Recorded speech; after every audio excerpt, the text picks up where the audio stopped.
it became to a point where now, shoot, on the dating apps, they ask, do you go to therapy? That don't mean I'm a good man because I go. Not at all. You all right? That doesn't mean I'm taking care of myself. That could be a part of the routine and I'm not honoring the rest of these therapies. Right now, I'm in a nature deficit. You know what I'm saying? I haven't been hiking, I ain't been in nature in a while. I'm in a solar deficit, I ain't been in the sun in a while. Those are both therapies that I need right now. And so we're not emphasizing those practices because they're not connected to capitalism. Push past those feelings and he think about his vision. He think about his will, his plan, his ideas, and shit. He execute. That's man. If it's a problem, it's a solution. That's not acceptable for men to do. I'm building, I'm writing down my goals, and I'm executing, I'm on my mission, tunnel vision. I like the setting of man to man. Man, it's just like a safe space to just speak freely upon everything. Like, we talk like men. Talk like men. Talk like men. Peace, family. Welcome to another episode of the Man to Man podcast. I'm your host, Steve Jones. Of course, I'm here with my good brother, Mr. 19 Keys. And today, I'm here with therapist TAJE from Healing Ganger. And we're going to get into a great episode today. What if I told you that most men are warriors with no weapons? They got the armor, they got the fight, but they ain't got no strategy because they never trained their mind. You train your body, you train how to fight, you train your hands, you train your money flow, but you don't train your mind. So today we're gonna get into, the biggest debate. Is therapy really for real, man? Or is there something else that we need to do? Or is there another approach that we need? Well, before I let the professional speak, I'll give my perspective on the idea, right? I mean, we can at some point in time unlock what is a real man, right? The thing about society nowadays is we all got different definitions of these things, and it's impossible to hold somebody to a standard when you don't even know what their working definition is for that in the first place. So if I say you're not being a real man, but by whose standards, right? Yours or mine, right? And we say the word black like that all means the same thing to everybody, right? We don't even have the same agenda on how men should move or shouldn't move. And so I think first you got to sit down and have the same conversation, right? By saying, all right, let's start with the way we're defining it. And maybe we can come to an agreed upon definition, then discuss it. Because I don't know what your definition of a real man. Because most of the time it's an experience or it's a feeling of this what I've seen and this what it feels like, right? But we're not defining it based on its core tenets and its values. Then when we talk about does a real man go to therapy, right? Or does a real man need therapy? And my issue with the idea of our language and the way we speak upon things, you got an issue, go to therapy. My thing is, no, you have something wrong with you, practice therapies, right? Again, I'm talking to my brother earlier and I'm like, bro, how's your mental well-being right now? And I know he ain't got no time to go to therapy, but he practices other forms of therapy, right? Whether it may be cleaning the house, organizing his environment, working out and training. So I know that he's working on his mental hygiene and his mental well-being, right? And so it's important that we also honor those type of therapies as well versus, oh, you're not improving because you're not going to therapy. And so this has been my issue with the language that's overgeneralizing it, over commercializing it, right, through TV, magazine, movies, right? It became to a point where now, shoot, on the dating apps, they ask, do you go to therapy? That don't mean I'm a good man because I go. Not at all. You all right? That doesn't mean I'm taking care of myself. That could be a part of the routine and I'm not honoring the rest of these therapies. Right now, I'm in a deficit, a nature deficit. You know what I'm saying? I haven't been hiking. I ain't been in nature in a while. I'm in a solar deficit. I ain't been in the sun in a while. Those are both therapies that I need right now. And so we're not emphasizing those practices because they're not connected to capitalism, right? So I have no problem with therapies. I have a problem with singular, almost cultish-like the way we say go to therapy as if you just told me a remedy to my problems. You haven't. And so other countries, they started off early, like Japan starts it off early, right? And countries that are actually booming and actually seeing progress and impact on decreasing mental illnesses, America is not seeing that progress. Though we're in therapy now more than ever in American history, yet there's more mental illnesses. There's been almost zero impact, at least based on the numbers. So my goal is that let's make it a more holistic conversation to where you have men that are practicing therapies throughout their life. So therefore, it is allowing them to, have these rituals that they're doing so they can understand, like, damn, I went to therapy, but why it ain't working? Well, you stop working out. You stop eating right. You stop having a social relationship with people, right? You stop doing your art. You stop doing music. You feel me? You stop doing those things that are other forms of therapy for you. Right. So it should only be said in the plurals. Practice therapies. Because when you have good communal living, that's therapeutic. You feel me? There's a time where you go eat family dinners. It's therapeutic. You feel me? Having a high level conversation to where you can get off some of these complex ideas. But we'll tell you, don't talk about politics or religion. Well, it's very therapeutic when people do because they get these ideas off. You feel me? We then over engage in negative news. And I'm going to land the point right here.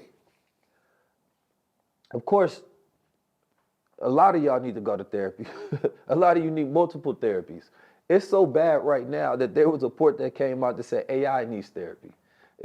They said that. AI is giving therapy. They said that, yeah, they doing that too. They said the reason AI needs therapy is because people are putting in so much negative content, right, that is giving the AI anxiety. And they have a way to like measure the stress of the AI in a way that you have to essentially practice mindfulness with the AI is doing these prompt injections to where you say, AI, I need you to take a mindful pause and a breather, and I need you to come back to a neutral space and forget all of that past negative news that I've been feeding you, right? So now AI gets to come back to a baseline. And otherwise, you have certain social biases that are in it, and it's the same thing that happens with human beings. We intaking too much negative news, we got a negative view of the world, ourselves, and we become pessimistic as well and nihilistic in our thinking. And so, again, a form of just digitally detoxing, that's a therapy. You feel me? And so practice therapies, not go to therapy, to me is the language that I would utilize. So basically what you're saying is we need to do more than just talk therapy.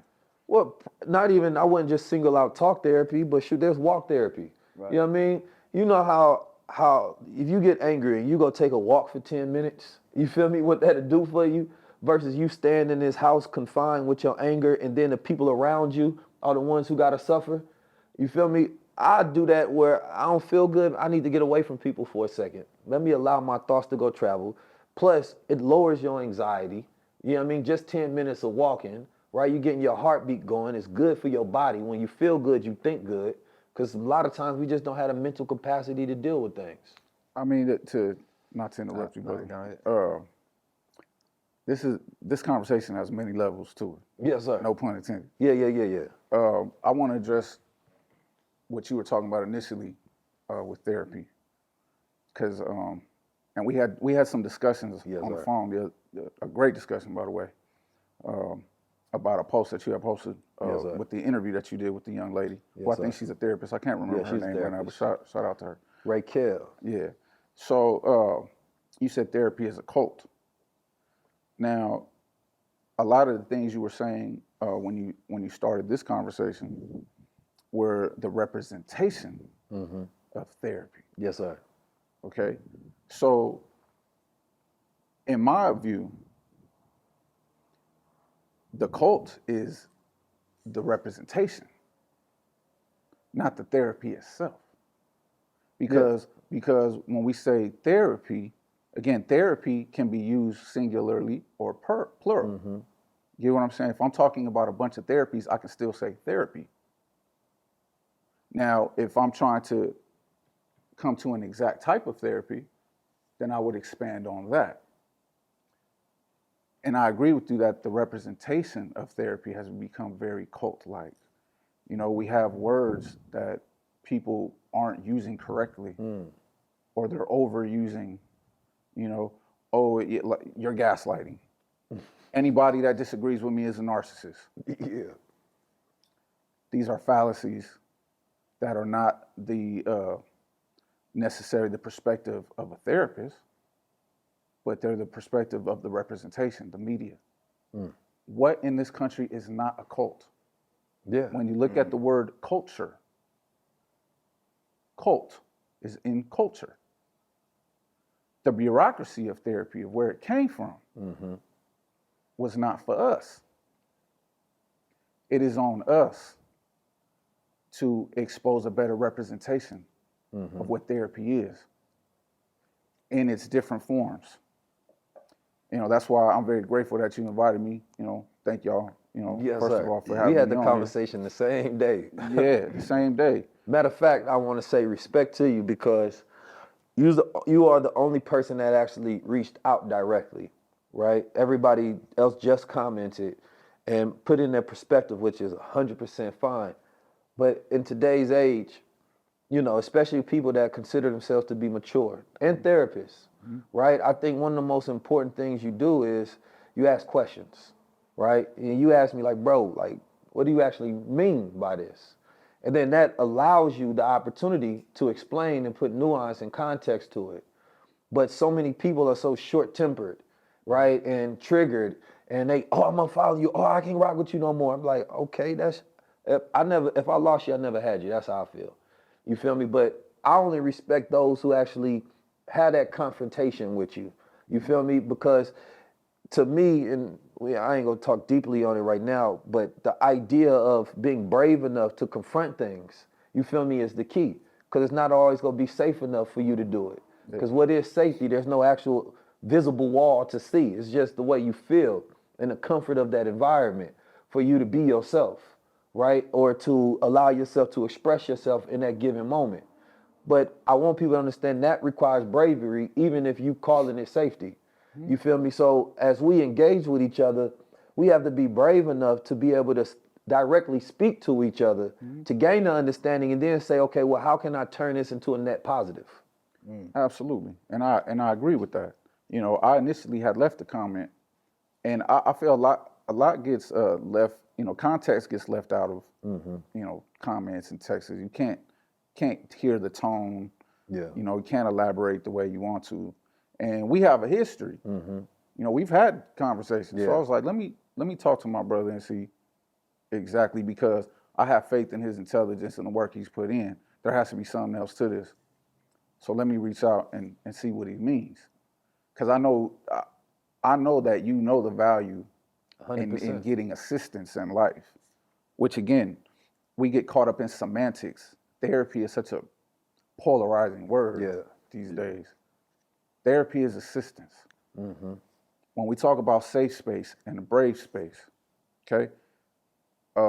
I don't know if you was taping earlier, but we was having a conversation before we started, you know, officially taping.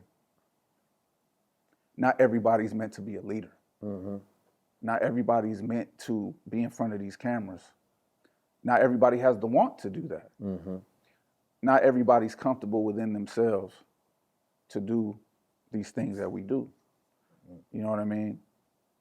Though a lot of these people need the assistance of a safe space so they can get to a brave space. You get what I'm saying? So instead of dividing them, in my perspective, I look at them as steps.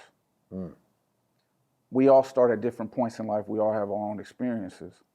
A true therapist, there's no blueprint to this therapy thing. I look at every person I talk to individually and what the perfect storm of things that made them who they are. And, you know, another common misconception about therapists is that we're advisors. I don't advise my clients.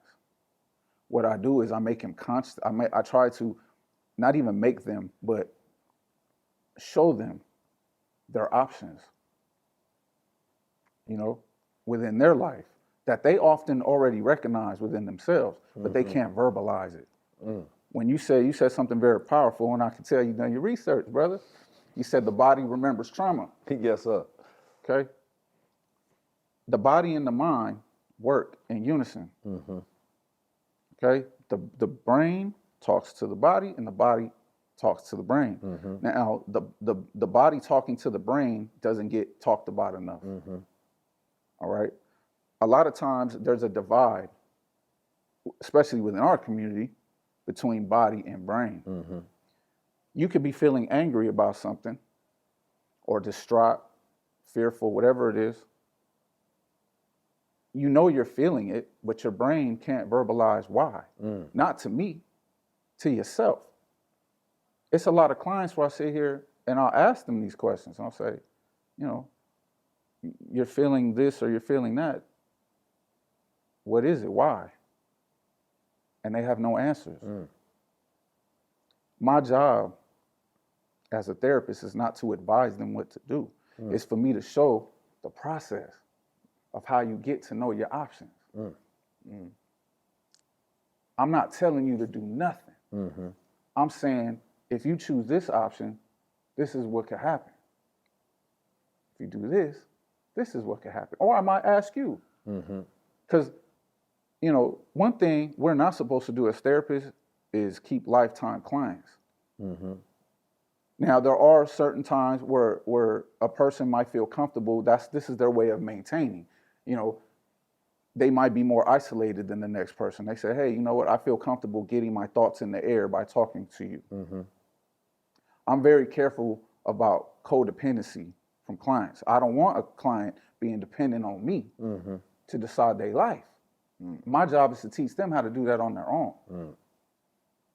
Okay? So again, I'm not telling you what to do. I'm showing you options to help you figure out what to do. And again, people are not always conscious of these things. So it takes somebody like me to do this.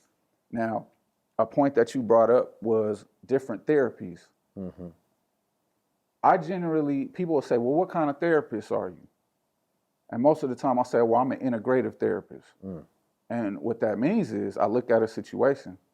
I'm well versed in a lot of different types of interventions. Some people are just, oh, I just do Freudian theory, or I just do attachment theory, or I just do narrative, whatever.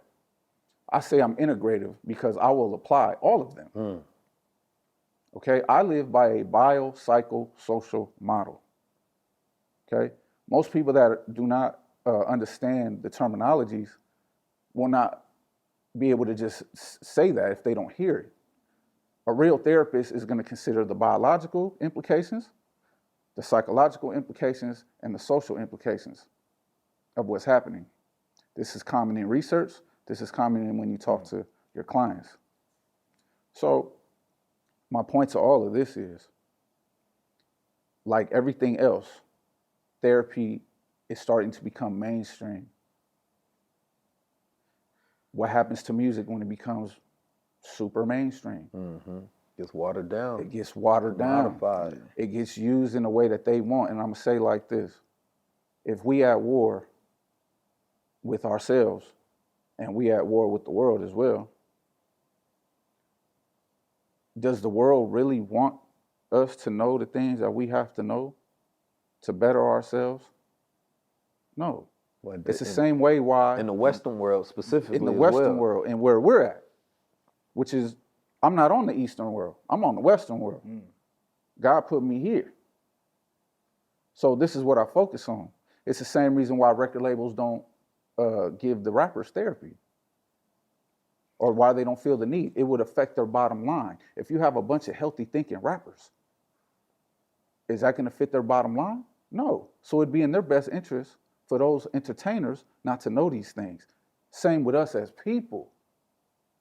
They're going to give you this cookie cutter aspect of therapy. Yeah, that's a cult. Hell yeah, that's a cult. Were the therapies that were taught to me in grad school meant for me? Hell no. They not meant for me. They not meant for none of us. They meant for the middle-aged white man. Those experiments came from middle-aged white men.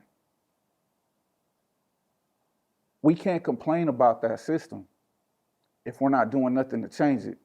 What I do is I take those therapies and I take those interventions. I know they work because they wouldn't apply them on themselves. They wouldn't apply them to themselves if it didn't work. my job as a black man is to reverse engineer those things. But before I reverse engineer them, what do I need of them first? The knowledge of them. All right, let me ask you a question. Sorry, I kind of went on. No, with we it. get to you it. good, you good. Yeah. You said something that stuck out to me. You was like, your job is to make people conscious of the things that, you know what I'm saying, that they're struggling with. At what point in your life did you make the choice to become a therapist and take this journey? Like, what was that pivoting moment that made you like, man, I got to rewire my brain? And you know I'm what I'm still saying, do something rewiring different. in there. Yeah. Now, as far as I felt I always had a calling for something. You know, I think I made the initial, to answer your question, I made the initial decision. I was sitting in a jail cell, and I was facing a weapons charge and a murder charge. Yeah. And my kids were still babies, and I was sitting there, you know, like, man, I got to do something. And my problem was not making money. I was a hustler in the street. Yeah. I knew how to get money. So I was like, I want to go to school and learn something. I always had an affinity for the brain. And I always used to look around everywhere I was and say, damn, everything that you look at came from the human brain. This beam right here, that light, them books, that bookshelf, that computer that he's on right now, them shoes he wearing, them shades you got on, that all came from the human mind. Yeah. So I said, man, I got to learn this. And that's where it started. And I think it officially started when I wanted to help myself to learn why I am the way I am.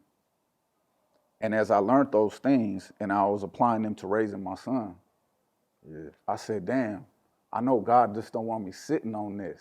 I don't want to be a gatekeeper for this information. You know, and I knew that he said something to me yesterday. He said, I'm a walking outlier. And I've always felt like that, you know. And I used to feel special for being a walking outlier. But then I realized that it's a responsibility to be that outlier. Yeah. I survived gunshots. I've survived ghetto life. I've survived crazy shit, you know, stuff. Excuse my language. Yeah, you know what I'm saying? And I had to make something of that and expose that. So in totality, that's when I made the decision when I was sitting in the cell and I was like, yo, how can I help people? What can I do? And your story sound real familiar to most black men, because everything you just said that you went through, I've been through the same thing. I faced a life sentence. I've been shot multiple times, and I had to realize that my opponent wasn't out there. It was in here. It was in my mind. You know, I ended up having to talk with my grandma, and this what made me change, like get on the road, you know what I'm saying, to rewire myself. She told me something that stick to me to this day. She said, I was mad about something. And she was like, well, everybody don't love you the same way you love them. Mm-hmm. And when she told me that, it felt like the weights just fell. You know what I'm saying? It fell off my back. So I want to ask you, how do you deal with the weights that try to come into your life and on your journey as you travel the world, giving high level thoughts? I embrace them, bro, because at the end of the day, and this is like another thing I think about society, like I think we tell people to embrace weakness more than we tell them to embrace strength these days. You know what I mean? And integrating into the idea that life is supposed to come with hardships and you embrace that. Like, I'm not trying to minimize them. I want to get better at them. You feel me? Like the weights, I mean, shit, that's the gym. You know what I'm saying? Yeah. But I really look at it like, if God believed that you one of his gifted ones, he gonna give you more responsibility than he look at somebody he doesn't believe is gifted. Like, and I look at that as you got a child that you like, man, they smart as hell. You feel me? Like, I'm gonna give them hella responsibility. Then you got one that's dumb as hell.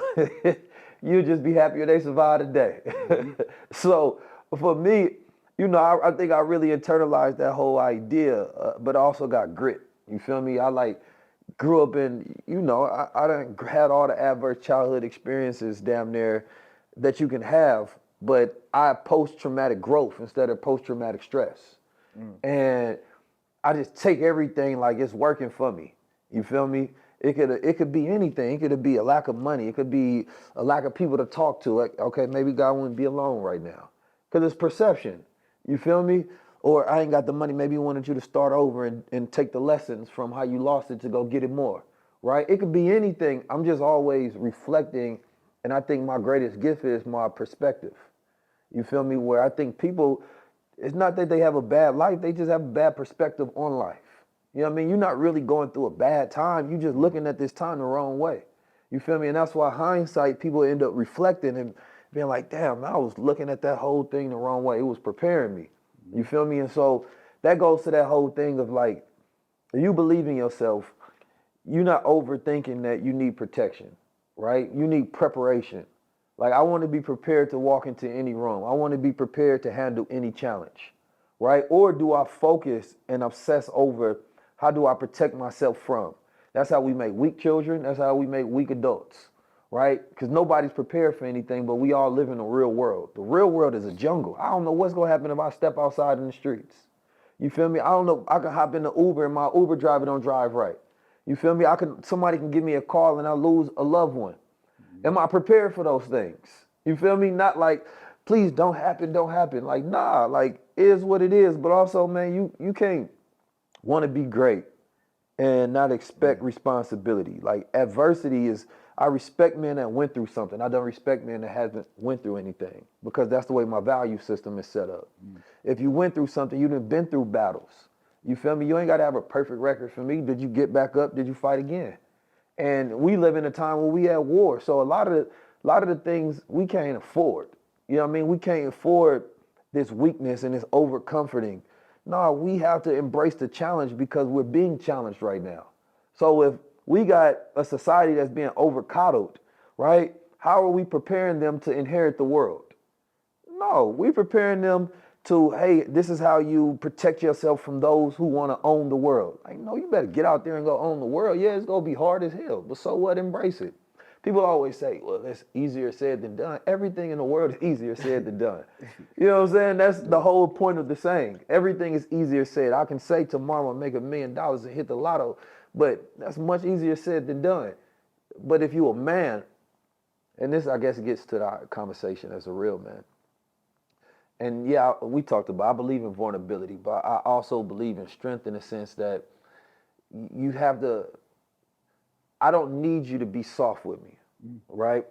And because what you're telling me is that I'm fragile.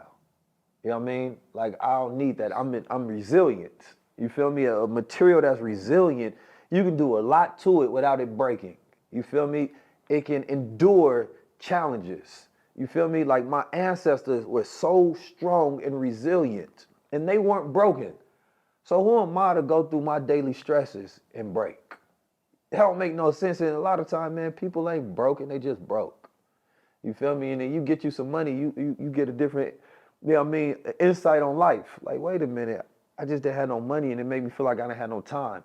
But you still got your mind, which means that you can still go work, and it means you still have time to make a change. Now you said a key thing when it comes to making change. Again, the word process. It's a leap from being, because some people are, fragile by nature. I know some people from the hood they fragile. It's just in their nature to be. You know what I'm saying? Now, this is the thing though. How is it in somebody's nature to be fragile? Because we all have what's called predispositions. Okay, and it's individual to you as a person. It has a lot to do with nature and nurture. You know what I'm saying?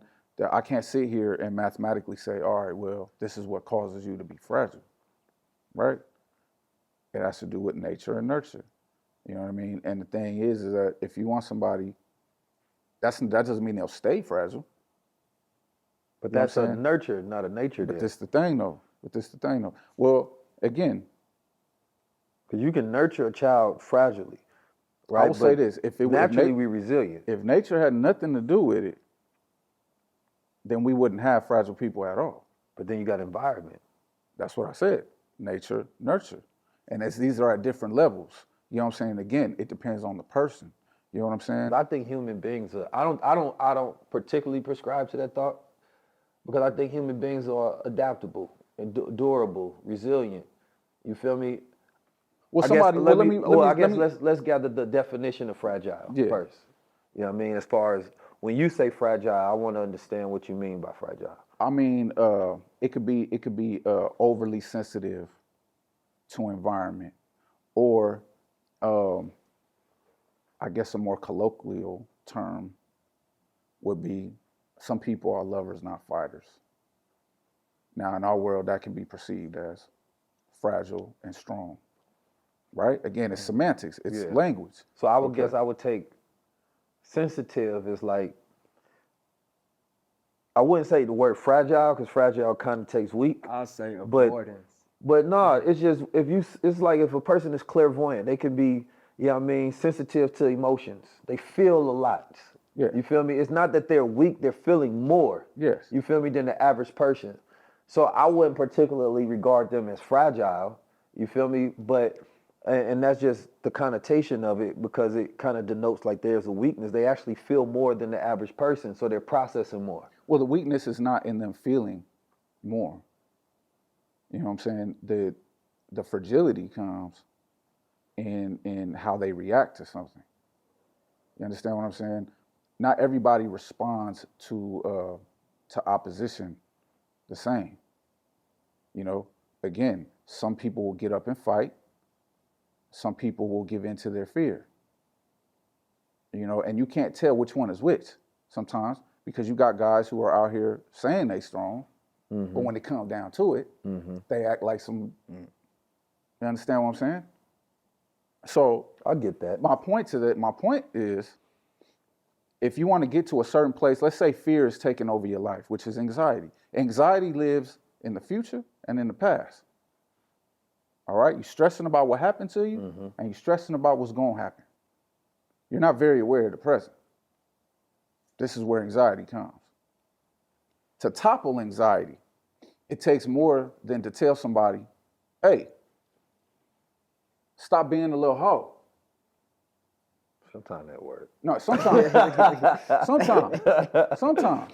But that can also. But only if they already have a foundation. If they have a foundation, because if you tell somebody that can make their situation worse. Yeah. Because they could say, okay, I'm gonna stop being a hoe. I'm finna go pick up this switch and go shoot this fool. That's what I'm saying. You gotta have a foundation. You might just wake your game up. Like, all right. So how do you get me? this foundation? Yeah. When we yesterday we talked about elders. Yeah. Okay. Let's just take it back to slavery. You said we didn't break. Why we didn't break?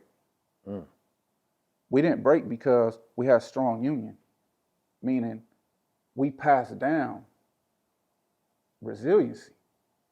Now, you could pass down resiliency in a lot of different ways, but the biggest one is through language. You talk. This is where process comes. If you tell somebody, hey, stop being fragile, and I'm just using that word because that's the word we're using right now. For the fragile men out there. Stop being fragile. And now, in their mind, they want to stop being fragile. They really do. But we're not telling them how. Yeah, they need a framework. They need a framework. Yeah. Exactly. They need, because what's happened to black people in the last, I wouldn't even say 400 years. Because like you said, we were very strong through a lot of that. Even up until, you look in the 30s, the 20s and 30s where we had trades, we knew how to do stuff. We had homes. We kept the family together for the most part. It's actually a lot more recent than people think. Yeah, more to the civil rights. Okay, yeah. We stopped passing down resiliency and started passing down trauma. Trauma got passed down because we stopped talking, especially for men.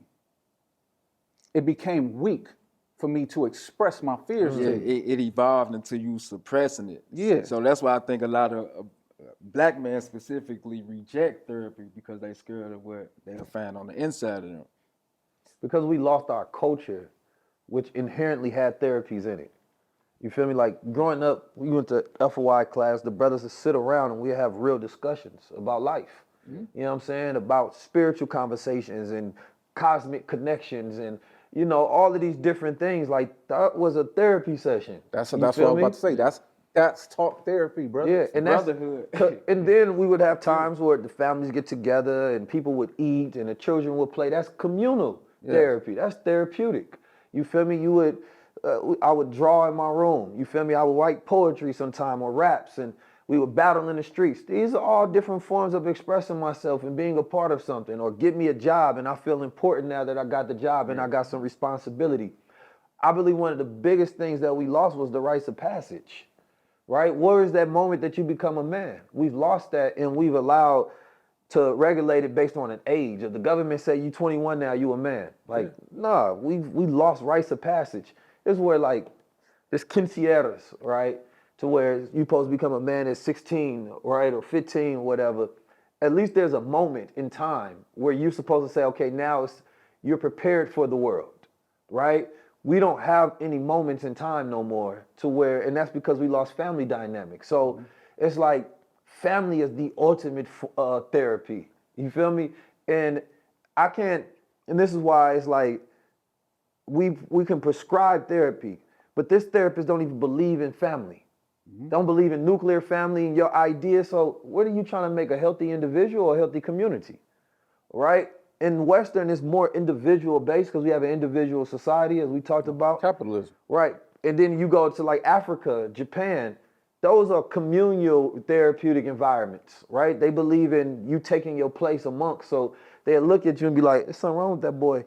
Because obviously there's no social harmony going on. He hasn't found his place in the world, right? Not, it's something wrong with him, he's stressed out. You feel me? Like, no, he ain't found his place, that's why.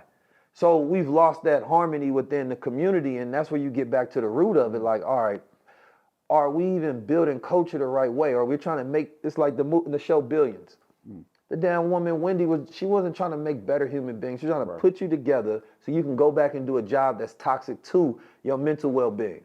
And this is what we're doing a lot of times. We're trying to make individuals that can fit in the paradigm that makes them sick in the first place. Right? And it's like there has to be a root attack of the culture itself, of the fabric of society itself. Otherwise, America go spend more, like the mental health industry is growing by billions and billions.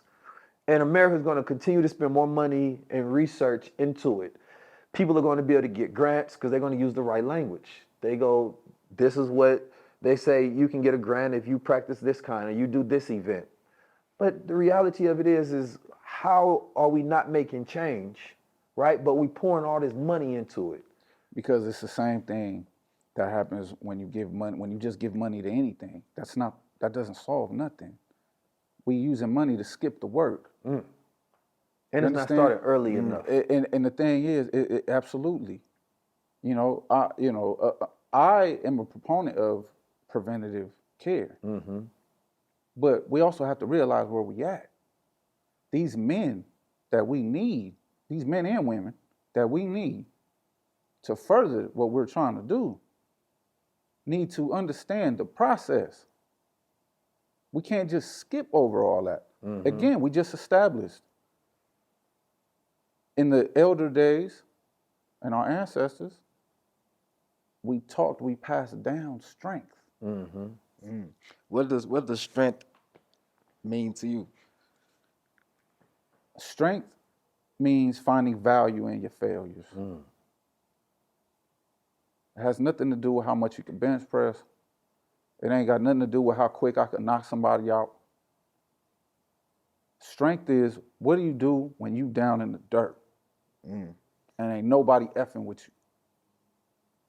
That's strength. Do you turn it? What do you do with your fear? Fear itself is not a bad thing. Right. If you ain't got no fear, you stupid. And you're not gonna live long.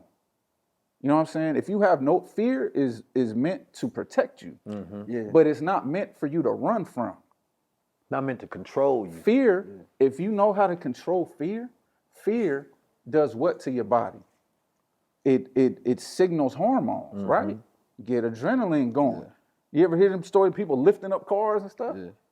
Because the strongest men in the world know how to alchemize their emotions. Their emotions and that fear makes them almost superhuman. Yeah. Okay, there's nothing wrong with fear. It's something wrong with being a coward. You understand what I'm saying? And we have to know the difference. And in the hood, we don't know the difference. We think that just having fear makes you a coward. No. Sometimes saying, hey, you know what, bro? That bank robbery idea you got, that shit sucks. Bro, we gonna be locked up. And knowing when something comes from a place of fear. Because you can celebrate somebody who did something because they was a coward. So you knocked bruh down because you were scared of him. You feel me? You killed that girl because she cheated on you or something. You got emotional over somebody. You didn't have the emotional intelligence or resilience to deal with it. And what ended up happening is that we end up building our so-called hoods and neighborhoods off of the weakest amongst us, not the strongest. The strongest is the one who defy the odds.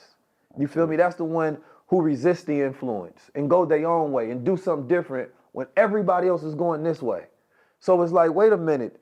It's a weak mindset that we propagate, not a strong one. The strong one is the one who's trying to change everything and go and disrupt. But we look at that as the lame, the square. It's like, wait a minute. All y'all tried to influence this person.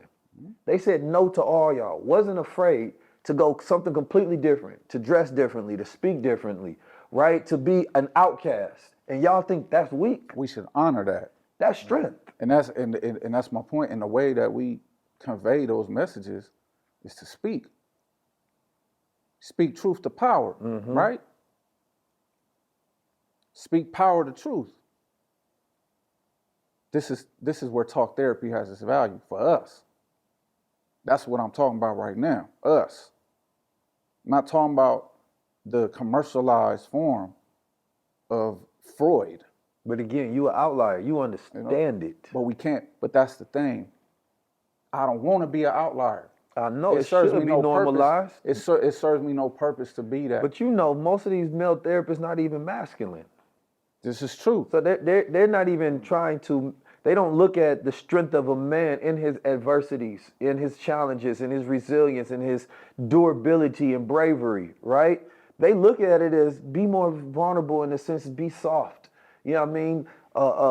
Looking for everybody else to make space for you versus taking space. In a war, the men have to be tough, right? Some of these emotions, I'm gonna be honest, some of these emotions you're gonna have to minimize so you can do the thing that's necessary, right? You may be, I look at emotions as like friends, you feel me? They can visit, but they can't live with you. You feel me? Yeah. I got a friend that's always angry, he hit me up, always tripping about shit. Like, I might be able to deal with you sometime, but you can't live with me. You feel me? I got a friend that's always depressed and crying about something. I might call you a little bit. You feel me? But I can't be on the phone with you all day because you're going to make me depressed. Yeah. You feel me? And so it's like there's too many people allowing their emotions to move in. You feel me? To where the emotion, you're supposed to rise above, right? You feel, then think. But some people just feel. But and that determines what they think. If you don't acknowledge what you're feeling, though. Yeah, no, that's why you feel it. No, but I'm saying you can feel it without acknowledging. Oh, no, see, that's my tactic is like. But this is what's wrong. Let me just say this. That's what's wrong with us. We feel everything, but we don't acknowledge it. Like we was just talking about fear. You know. Again, I don't want to go backwards. No, but to land your point, how would you guide a person to acknowledge? And what is the point of where they say, I've acknowledged this? You said, where does it end, basically? Is that what you're asking? Where is that point where they can cognitively say, yo, I felt it, I acknowledged it, this is what I think? Well, it depends on the person's ability to be transparent with themselves. Because people come in with different levels of that. And this is where a real therapist, you know, has to mediate that and reconcile that. You know, that's why I'm a professional, because I know how to do that. I know how to sit there and talk to somebody and engage it medically. Sit there and go, all right. I can tell by the way somebody talks or the situations that they're encountering, more or less how they're going about their life. So I can get a good picture. A lot of times when I first start sessions with people, they do most of the talking. I don't really do too much talk, you know, because I'm trying to get a handle of who this person is. So if they have a low level of transparency within themselves, I have to work through their delusions. I got to work through their insecurities. You know, some people are not ready to face their insecurities in the first 3 sessions. Sometimes it takes a minute. You know, and this is where the safe space comes in. Okay, brave space is when I'm in front of people. How we talking right now? This is a brave space. Yeah, I think I'll take it further than feeling and acknowledging it. You got to convert your emotions into power. Like, for an example, you had Muhammad Ali. He dealt with humiliation, racial oppression, and he used that as fuel to become the greatest fighter in the world. So beyond acknowledging the problem, now how you gonna convert this into power? How you convert? But they steps. But into see, this is the power? thing. We got to be careful and not delete steps. You're right. You It's a understand what I'm process. saying? You said we it have earlier. to go It's a process. step by step by step. Some people start here. Some people start here. Yeah. So But even with steps, it's always another level to unlock. Even when you think that you're done. But when you're getting assistance for something, right? The whole safe aspect of the safe space is the singular relationship here. Okay, if it's just me and you, or just me and you, right? Everything you saying, some people say things that they don't necessarily even agree with. Right. It's just their reaction to something. It takes them time to sit there and go, damn, I'm tripping. Right. You know what I'm saying? I've done that. Where I've reacted to something, and then later on, I'll be like, I'll call the homie, hey, bro, my bad, bro, I was tripping. Yeah. You know what I'm saying? Or if I'm talking to a girl, it's like, hey, my bad, baby, I was tripping. You know what I'm saying? That happens all the time. So we have to, again, be mentally sharp to be strong enough to know when we're wrong and when we're right. That takes discipline. Yeah. Just like if you learn algebra right now, right? You think you're gonna learn algebra without learning order of operations? Good luck. Right. Good luck. If you don't know that you're supposed to do what's in them parentheses first in that equation, you're gonna end up with some crazy ass answer that ain't correct. And the one thing that's universal in the world is what? Math. Except the way that we do math. Well, I mean, to get to, if we talking formula. But even that, I was watching a video today. It was 2 Asian girls. One was doing it from a South Korean style, one was doing it from a Chinese style. The South Korean girl maybe had like 10 steps to get to the answer, right? The Chinese maybe had like 3 steps to get to the answer.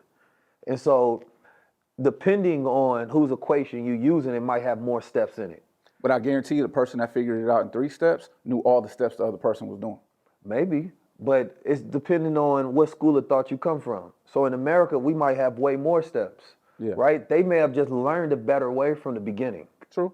Right? And so therefore they're able to get to and arrive to that place fast. It's kind of like some people, they just process trauma really well, right? Absolutely. It's not that they learn the steps, it's the way that they processed it and the perspective and the way it happened. They just happened to learn it to do it the right way the first time. Why do you think that is? You know, I think about that for myself a lot, right? I grew up in a lot of complex environments, right? And I think from an early age, I was rooted in the right perspective that I filtered everything through. And it was never something is happening to me. It was always like this ownership. But also, when I was young, I always say, my parents told me I was a God. So that expanded my view, like, if this is happening to God, you feel me, what do? I would think through everything. You feel me? I remember being in an interrogation room one time, and, you know, they try that tactic where they try to relate to you. You feel me? Hey, my brother was doing this and this, that, and the third Absolutely. as well. And I start smirking to myself. That's the number And one tactic that the they officer got mad. And they played good cop, bad cop. You're like, why is you laughing? In my head, I'm like, they really trying this law and order shit on me. But I remember thinking like, bro, I'm a God. And they don't know I think this about myself. And so I was like, what would God do? Not what I do. What would God do in this situation? If God is a human sitting here, and I would always say, okay, he would think his way through it, meaning that there's a possible outcome where I win. And that's always been what I did throughout life. And if I didn't do that right thing, it's because I wasn't thinking godly in that moment. Not like something happened to me, right? So I think that sometimes we gifted with the right perspective very early in how we perceive the things that we go through. Now, you say your parents told you that. Yeah. Key word. They passed that down to you. So, okay, when you're young, how old was you? As early as I can remember, 3, 4. Okay. That's when you're at the top learning ability. Okay? A little 3-year-old can learn way faster than you. Their synapses in their brain are firing. Their neurotransmitters, they're equipped to learn better than you. At that point, it's absorbing. Physically, right? Okay. So clearly your parents had the wherewithal to say, let me instill this in him as early as possible because it becomes part of your fabric. But then at the same time, everybody I grew up with and everybody at the school had that same thing interjected into them. This is your prompt, you a God, this, that, and the third. So that's where it's like, wait a minute though. You have to give yourself, not you give yourself, but realize that in some ways you're just blessed. That, maybe it's by cosmic happenstance, I was born at this time, or something happened when I was very young in a very right way. Because I know a lot of people, right? It was a whole school, right? I got 6 brothers, you know what I'm saying? 2 sisters. But I'm a so-called outlier, right? In the way that I think and the way I perceive and pursue things. But I also understand this, and I'll let it get your point on this. I've never been a person that searched for validation. I've never thought that I live with a deprivation of love or significance. And it's not that my parents never treated me special, right? But I never felt that I wasn't special, right? And so what I believe that did is that there's a lot of people that were, number one, over-coddled and over-comforted to where they constantly need that. Yeah. And so there was people that were told they were special too young, and they didn't consistently develop over time because they already thought that they were special, right? For me, it was more so I would always get respect for just trying, for going through the process, right? And so what I thought was special about me is my willingness to participate and go through a process. And so I never felt like I wasn't significant enough, so I didn't chase significance later, right? I never felt like I didn't have enough love, so I chased love later, right? My always focus is always, number one, growth. Am I growing over time, right? Am I getting better? Am I evolving? That's always been the mindset. I never liked people that I see and they doing the same thing. I thought it was a mental illness. Bro, what you got going on? Nothing. They just survival speak. That's it. And for me, it's always been evolution, right? How can I evolve past this? How can I make sure next year that when I see this person, I'm in a completely different place, whether that's mentally, spiritually, financially. Evolution has always been my number one thing. How can I grow? And my growth will allow me to impact my community because I have a way to contribute, and then that gives me my significance. So a lot of people have significance, which makes them compete, right? So now they have a void to fill, and if you're trying to compete, you can't have harmony in your environment, right? And you think this is the way that you contribute to your community. So your values are not arranged the right way for you to have a harmonious community, and we have collective competition versus collective growth. And this is why I see there's unalignment a lot, because we're always trying to compete with each other instead of contribute to each other and grow through that process. I think you described the perspective of a person who came to grips with their purpose at a very young age. Purpose is a big part of mental health. It's one of the biggest things I use to get people out of some of the darkest periods in their life. It's purpose. If you don't have purpose, you're just floating in the wind. Yeah. And everything's just random. And you sitting there going, God, why is this happening to me? What did I do? Yeah. You know, to the point where you want revenge for being born. I know people that I was like that. I wanted revenge for just being born. I was like, oh, I got to feel this pain? Well, you about to feel it too. You know?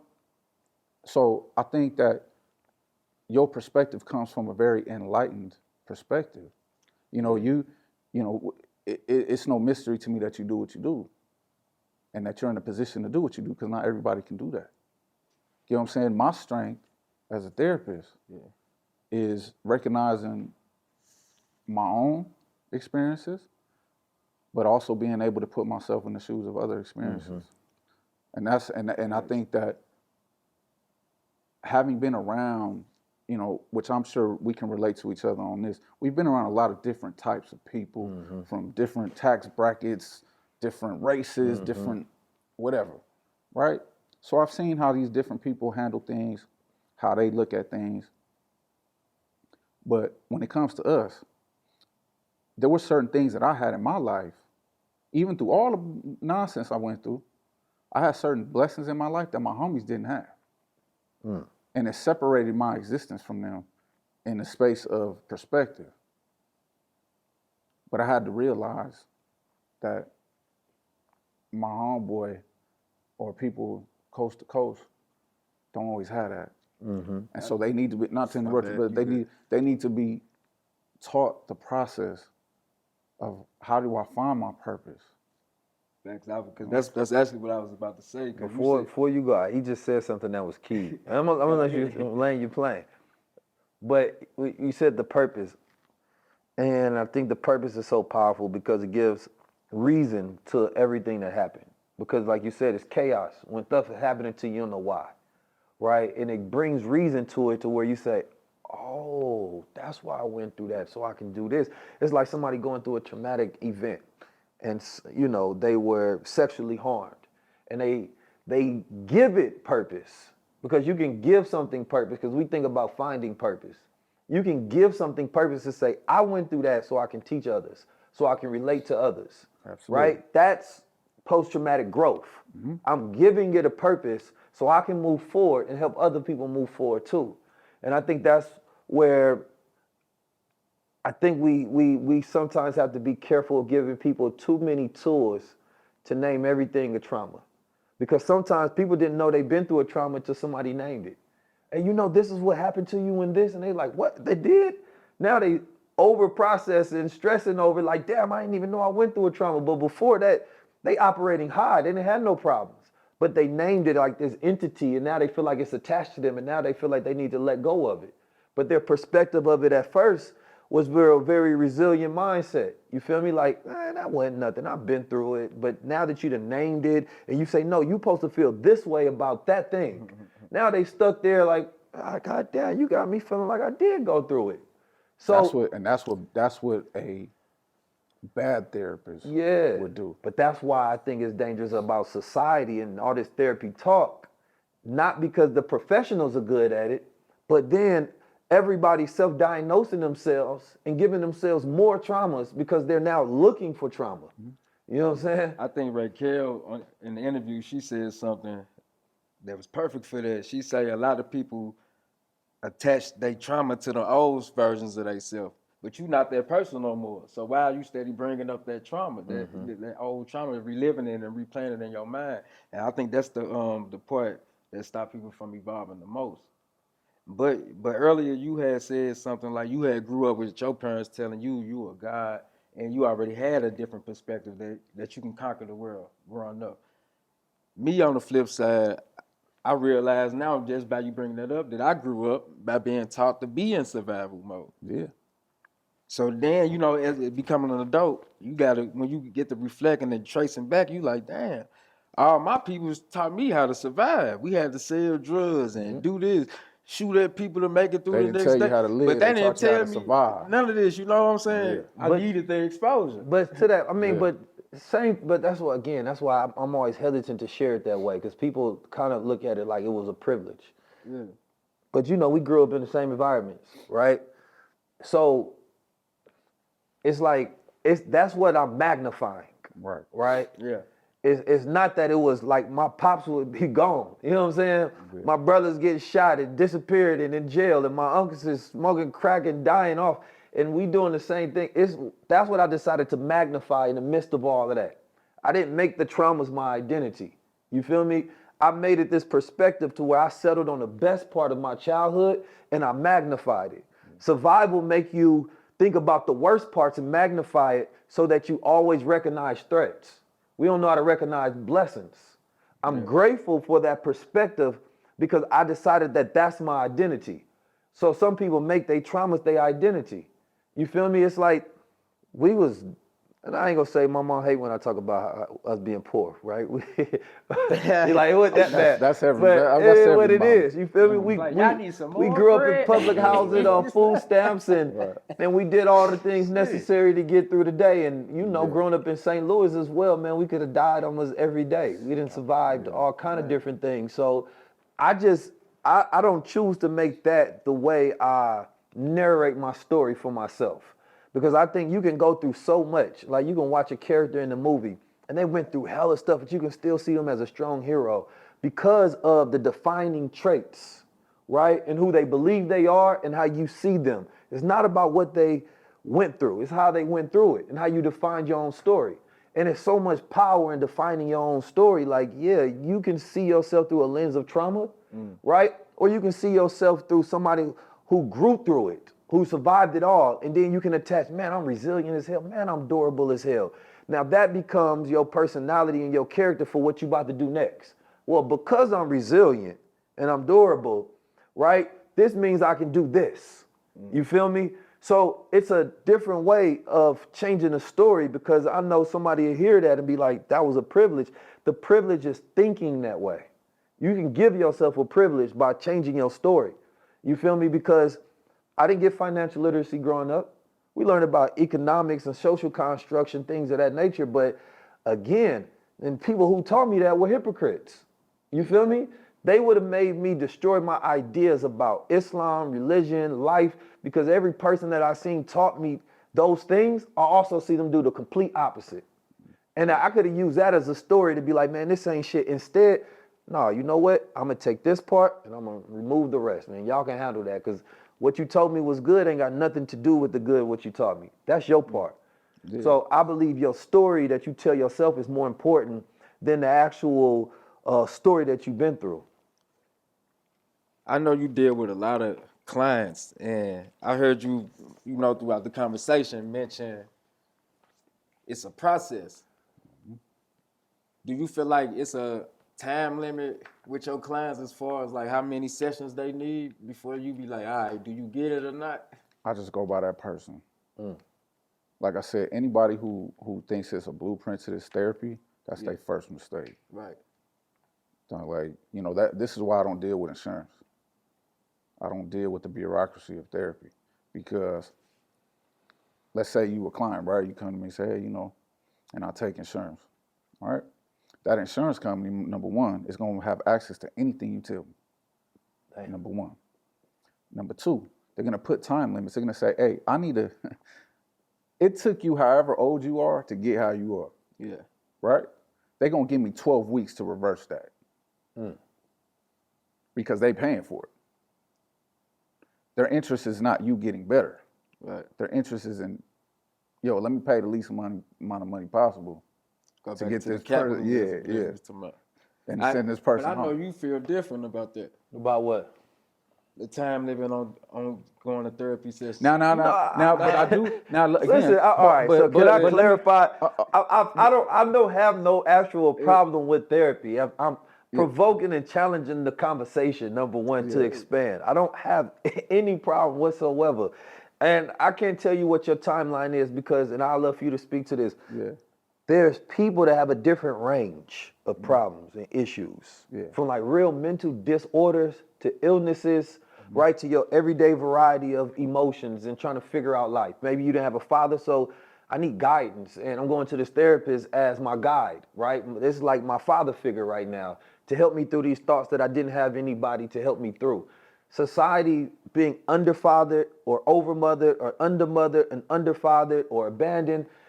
It's the issue with the world is no community and no family. So, but that ranges. You know what I mean?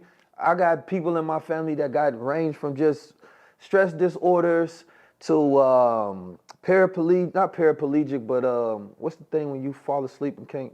Narcolepsy. Narcolepsy to bipolar to schizophrenia. You know what I'm saying? Like, it's there. And I can't put a timetable on what's required, right, for these people to get past and to get better, or to be able to, work within society at least and be functioning. You know what I'm saying? Because I think at the point of it is really about, can you be high functioning at the same time as you're processing the things that you're going through? And I, to speak on that, there's different time elements involved with therapy as well. You have people that need crisis management. That's a different type of therapy. And those people are fragile. They're fragile, or they're just, whatever they're going through is debilitating their whole life. They might be a drug addict that's on the verge of ODing, or they on the verge of dying.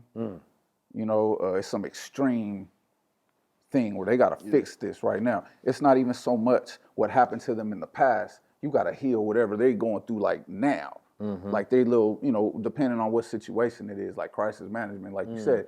Some people it's not about having a personality disorder or having a stress problem. Some have all of it. Yeah. I've had clients that have been schizophrenic. They got anxiety. You know what I mean? They the whole gambit. You know what I mean? So it's different levels of, I don't even want to say diagnosis, but different levels of their situation in life.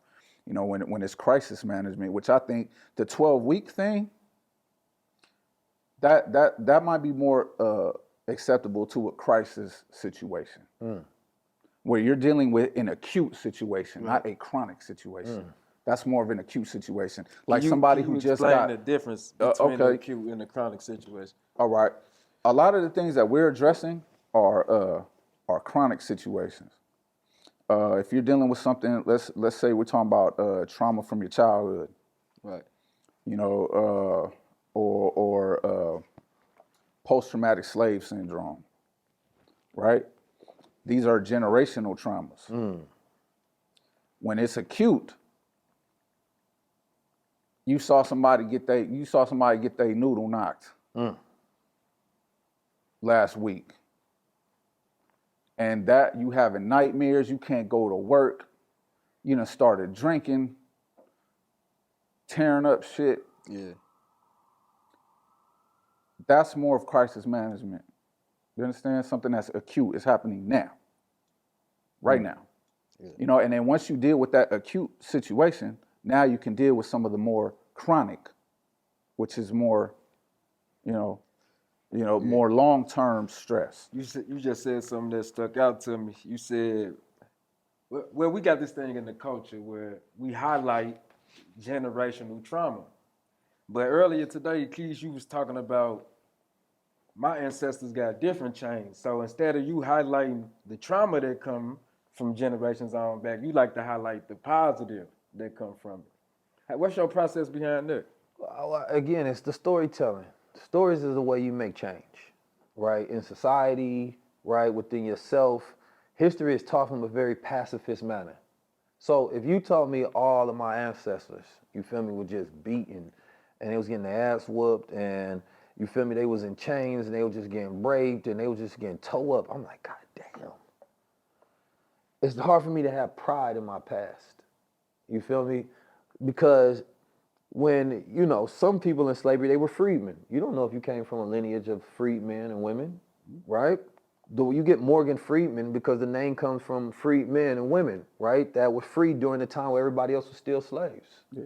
People that was up in the north, in the north side. There was some brothers that owned slaves. You know what I'm saying? And they, matter of fact, probably one of the first cases that actually allowed, a legal case of making somebody a lifelong slave is said to be credited by this brother who once had a slave, and they was go free him, and he was like, no, this is not indentured servitude where you work off. He like, this is my slave forever. You feel me? And that set precedence within America. Maybe that was your ancestor. Then you have a warrior class, right? To where the Seminole Wars lasted for 44 years. 3 different eras of wars over like 100-year period. And that ended right before the Civil War. Then you got wartime heroes. Then you got countless insurrections, right? You go talk about Underground Railroad, we highlight Harriet Tubman, but it was all kind of black men that was fighting real battles. And that was the biggest and first like guerrilla warfare campaign launched in America, right? But we look at it in a pacifist manner. Oh, these white people helping with candle lights and they're getting through the railroad. We don't tell the stories of all the brothers that was involved. To me, what that does, and not only that, is like right after that we get out of slavery, brothers like O.W. Gurley start building up whole towns. And every time we talk about a town being destroyed, which we say there was 60 plus, there was a brother or a sister that built the town. You know what I'm saying? Every time we talk about a leader that died, there was a brave one that stood up and challenged the system and was willing to put their life on the line. That to me tells a different story, where I'd be like, wait a minute. Even when you go all the way back, I believe it was 1521, first time they brought some so-called slaves over here, man, they slaughtered their slave masters. We don't tell that story.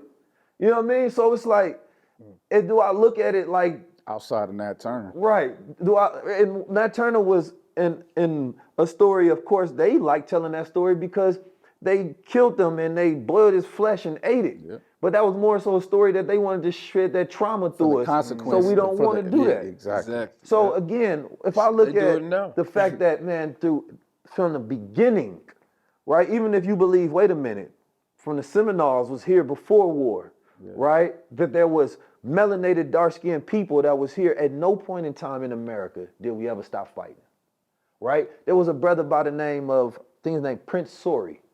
He was brought over here, and he was an actual prince.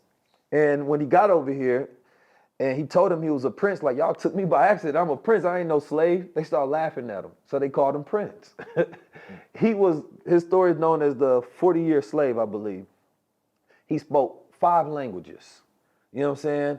And he was a Muslim, and they started to politicize his story because, you know, stuff started going on with the presidents or whether we should have slaves or not have slaves and things of that nature. And he was a very smart when he worked in the tobacco fields, but he ended up working alongside his slave master and helping him with production to get that farm to become profitable. That was how he was able to work his way into more privileges and ultimately to freedom. And the church would use him, but he was so smart that they would use him to try to spread Christianity, right, to those who didn't speak English. So they were like, can you write these prayers down? Mm-hmm. Now, he pretended like he had converted to Christianity. Whole time, he was writing down the Quranic surah, right, the prayer. While they thought they were spreading Christianity, he was actually spreading Islam. You feel me? And towards the tail end of his life, like his family lineage was left in Mississippi. He ended up getting his freedom, but they were shipping him off because they didn't want him to experience what it was like to be a free black man in America, right? And he ended up dying shortly after that, but they said when he got his freedom, he rolled out his prayer rug, you feel me, and he said his prayer. And when I think about stuff like that, I'm saying, wait a minute. Some people, they might literally have a royal lineage. And in Mississippi, that's his family line. You had so much intelligence coming over here that they was important. That's why some of these white country hicks was able to build, because these brothers spoke multiple languages and already understood industry, right? So I'm not about to have my feelings of, you know, my history of my ancestors were just oppression and they were just weak and getting beat and burned. Like, no, some of them was real soldiers. Some of them was scholars. You feel me? Some of them philosophers, inventors. All of them was warriors. You feel me? That went through that. So I don't even, and then when you do that psychologically, you have a victor's mindset in the sense that, bro, when I say my people, it's a sense of pride. You know what I'm saying? Like if somebody say, bro, I'm from Oakland, it's because I'm saying it like I'm evoking strength from it. Yeah. You feel me? I'm not saying it like I come from a place of weakness. Like, no, if I say I'm from America, I'm saying that my lineage is strong as hell. Find me a stronger people. You know, it's interesting about, you know, what you said to put it in a, you know, because I know we're talking about, you know, therapy. You know, what you said, what you did, is you reframed it. Mm-hmm. Reframing is part of cognitive behavioral therapy. Everything you just did, what you just did right now, is what I do for clients. Yes, sir. You know what I'm saying? And it takes communication. Feel me? And I keep stressing that. You know, we got brothers today who don't feel comfortable, you know, like if me and you are from around the way, I'm not gonna feel comfortable saying, hey bro, like I've been stressing about this thing, or man, I did something that I feel bad about, man. You know, we don't have them conversations. Mm-hmm. And I think that's the one thing that we can benefit from us creating brave spaces, safe spaces amongst each other. That's talk therapy in essence. So when we get into the place of therapy in our society, you know, it's like you gotta really break it down to, this is what we've been doing this whole conversation. Yeah. It's breaking it down to the most minuscule compound and say, how does this work for us? We can't go by what the commercial says. You understand? Right. You can't look at the Calm app and say, that's therapy. You know, it can help. I use it sometimes. I'll go to sleep and I'll put on the little campfire thing and I'm like, hey, this is cool. I feel like I'm on that show alone. I'm in, you know, wilderness or something, right? But we can't trust those things and say, that's therapy. You understand what I'm saying? And so, we you know, we have to put the value where it's supposed to be. And that goes to those, like you say, reframing. That's and talk therapy. That's tradition. It's almost like we talk about financial literacy, and I had a program called the Wealth Standard, where I study all the wealth standards of different people. Yeah. And what you realize, right, is that, let's say Indian women, they have the most gold because it's cultural, right? And been passed down that, you know, you buy gold, right? You buy gold jewelry and you just, over the time, just store some money in gold. Yeah. That increases their net worth to where the net worth can never go to zero because they have an asset with intrinsic value. That would be, they didn't have to be taught financial literacy because it was a cultural practice that was just normal. And so the goal is to get it to a point where our cultural practices are just naturally healing, right? So that we're not even thinking about we're using this tool. It's just how we practice as a family. Like there's some families that just have healthy dynamics because of the practices that they have. We have dinner. I sit down and I talk to my son. We have open discussions. You feel me? Like we create this healthy environment so it's seen as normal, where essentially a lot of like Europeans just study things of healthy habits and then they say, okay, this is the framework, use that. And so the goal is, you know, let's create a society, right, to where, because therapy comes from like taking care of oneself. You know what I'm saying? So it's like, how do we take care of ourselves and our family and things of that nature to where a person don't feel like I'm untooled? Like, no, you have the skills and the tools. It just hasn't became a norm in cultural practice. Well, once you're able to address the self, you can address how the self affects others. This is what I do in family therapy. You know, when I have a family sitting in front of me, again, especially during the initial sessions, I don't talk a lot. I let them talk to each other. I'll let them argue. I'll let them call each other all kind of this and that, so I can get a proper perspective of how this family communicates with each other. Then I can make them aware of how your thought process, how you expressing yourself impacts the next person in your family. But again, if you don't know this, you got chaos, even within the family structure. How are we supposed to do that when half the nuclear families aren't nuclear. You know what I mean? They didn't nuke the nuclear family. Yeah, you know what I mean? They're not. So we have to teach. Now we're having to teach women or fathers, because you got, shout out to the single fathers out there. They don't get enough props. There's a lot of them out there doing it by themselves. For sure. You know what I'm saying? Straight Respect up. to the single fathers. Right? Doing it by themselves, no help. We ain't trying to trigger your moms. No, not at all. But again, this is a brave space. Yeah, it's a brave space, and we have to recognize these things. This is, again, bring consciousness. If we don't talk about the single fathers, then they don't exist. You understand what I'm saying? So shout out to the single moms. My moms did it for a long time by herself. Yeah. But we, as men, have experienced, how many people, how many men, raising their daughter on their own. Having to teach her how to be a woman. Same thing with a woman who has to teach a young boy how to be a man. So if I'll use the young mother, that's the one that gets talked about the most, right? If a young mother comes in with her son and her son is acting out, all right? Now, most of the time, these kids are acting out because of something that they can't express. You know what I'm saying? So a lot of times, you got to put these young kids in play therapy, okay? Play therapy, you sit there, you give them a bunch of toys, and you watch how they play with them, okay? And you see a kid, and again, these are, all situations are different, but I'll just name one. So you have an example of a young boy, I give him some toys to play with, he playing, right? And he's sitting there and he got this dude, and this dude always shooting this dude. Or this dude always whooping on this woman talking mess, and he like, bang, shut up. He's seen this. And he's expressing it through his play. Kids don't express things verbally.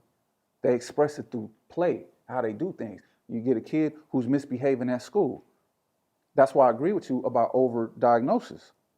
A lot of times, they'll just quickly diagnose this kid as having some oppositional defiant disorder. When that kid is just going through something that he can't say. You get what I'm saying? So me, as a play therapist, right? Because there's people that specialize in just that, right? So if I'm a play therapist and I'm seeing how he's getting down with his toys and I'm recognizing that there's an issue here, right? Through that, I can teach this kid how to express himself. What does that mean?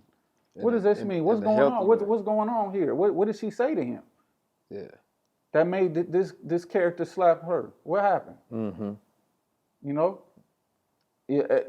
And through that, the kid the synapses start firing. The mom don't know this to teach him this. So again, when a young woman comes in with a young boy who's having problems, she don't know how to tell this boy how to be a man. She comes to me, I'm a man. I'm not becoming this kid's father, but I could supplement the information. And say, this is what your son's going through. This is what your son told me. And why is he telling me this? Because I've engaged with him. I gave him a safe space to talk. Say whatever you want. Say whatever you want. I'm not finna slap you. I'm not finna do nothing to you. Say what you want to say. You got a disagreement with your mama? You got a disagreement with this teacher? You got to do whatever. Say it. You safe? You good? Yeah. A lot of these kids don't know what a safe space is. This is true. You get what I'm saying? So this is why we can't delete the safe space. When you talk about preventative measures, we have to create a safe space for kids. They don't know what it is to be brave. They don't know. So that takes us talking. So in these households that are missing a father, a good therapist, mind you, good therapist, a good therapist will supplement the information for that child so that child can communicate with the mom. I will supplement the information for the mother so the mother can communicate with that child in a progressive manner. That creates a lifelong relationship. Now, is it going to be perfect? They still going to go through? Of course. What parent child don't?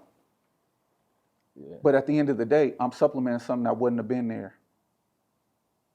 You know what I'm saying? This is why I think sometimes our audience, right? and this is what we was kind of talking about yesterday. Our audience sometimes will hear messages. They'll just see the initial message.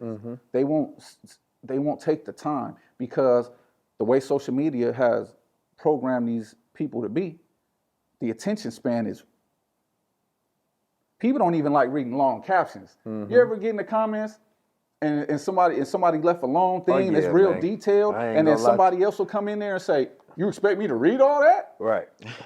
Like what? Well, you know what's funny about that? No. Not to, I'm gonna respond to the first part. Just let me just land this real quick. So, you know, when the attention span is that low, our audience, we have to be careful about the messages we're giving our audience, because they don't read through the lines. They don't read between the lines. And so a lot of times they'll hear us say something, no matter how good we mean something to be, they'll delete whatever good thing they heard before that. And so we can't make our messages about, we need all the positive things we can. Now, are some of these positive things perfect?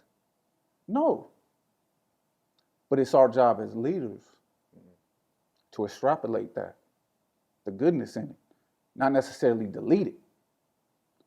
You know what I'm saying? And this is why language, semantics is so important in how we do things, because the last thing we want to do is subtract something that helped all of these people. Now, it might have not helped these people here, but it helped all of these motherfuckers over here. You know what I mean? So it's about just giving choices and options, and not necessarily making somebody feel ashamed, because somebody's looking up to 19 Keys right now and saying, I want to be exactly like him. And that's good, because if we got 1 billion of you, our generation is going to be great. You know what I'm saying? But as humans, you're human, I'm human. We make mistakes. So we just have to, we got to be careful not to have the person that's looking up to you be shamed because you might have said something that they misunderstood. I agree. And to challenge that though, everybody not gonna make it. It sounds harsh. Yeah. But we live in a world where we're literally at war. Mm-hmm. And if you, as a grown human being, can't pay attention or don't have an attention span, you're not gonna make it. If you delete what you believe because you've seen a post, you're not gonna make it, right? Here's the thing. Somebody can create, and they have created bots to just manipulate the way people feel, right? To where somebody's right now arguing with a bot that is literally there just to engage you, enrage bait you, right? And what we're not developing more, right? I talked about it earlier. There's studies that show how when people increase their self-awareness, they can't be gaslit, right? And it's like, we do promote the tool of this person is gaslighting, but we're not promoting it enough with the actually self-awareness heals you from that, right? So therefore a person would then understand like, oh, the only reason you've been gaslighting me because I don't have enough self-awareness as a foundation to understand like my true belief and confidence and understanding of myself, right? And so for me, that's where the perspective of I need people to be challenged consistently so it forces them to think and know what they truly believe. Otherwise, you're dependent on a safe space, right? In order for you to stay safe, right? Where social media is not a safe space. Not at all. America is not a safe space. The world is not a safe space. And I need you to be prepared for that so you can be safe, right? So I love the analogy with the children for sure.